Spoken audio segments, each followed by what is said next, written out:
Je me donne un an pour refaire le jeu On Mars en VR. Bienvenue dans le log 3.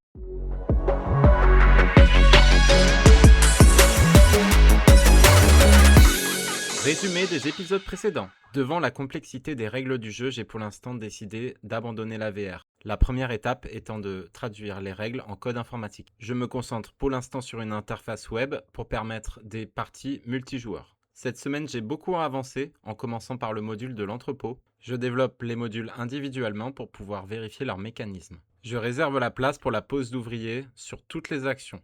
Pour la logique, on verra plus tard. J'ai décidé d'afficher la rivière des blueprints dans une modale. Pour l'ouvrir, j'ai rajouté un bouton dans l'action des blueprints. Il est possible de récupérer les cartes et les voir apparaître dans son espace personnel. Le stock de cristaux et de fusées a bien changé de forme. Évolution du module des scientifiques. Il est possible de les récupérer sur son plateau personnel.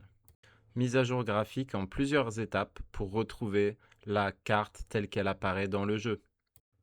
Différents tests en ajoutant de la courbure et de la perspective. Mise à jour du LSS avec les 4 types de bâtiments. Il est possible de voir le plateau de tous les joueurs et de récupérer des scientifiques. J'ai ensuite ajouté la logique d'abri pour pouvoir faire de la place pour accueillir de nouveaux colons.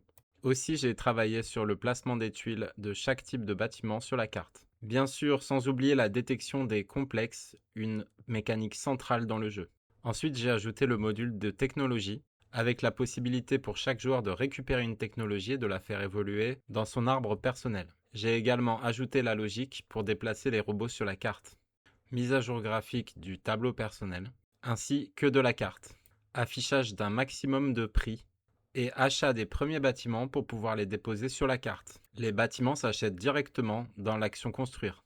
Une vue mieux équilibrée des éléments, des zones et des prix. Déjà une vue quasiment exploitable de l'intégralité de l'espace de jeu. Je dois terminer cette première interface minimaliste pour permettre à 2 joueurs de s'affronter et faire une partie complète sans que le serveur soit capable de contrôler les règles. Il faudra ensuite bloquer de plus en plus de règles pour empêcher le joueur de faire des erreurs. Cette semaine, je vais pousser pour pouvoir faire une première partie en ligne, une partie crash test, juste pour voir. Merci, à la semaine prochaine. Like la vidéo, abonne-toi et surtout partage-la à Vital Lacerda.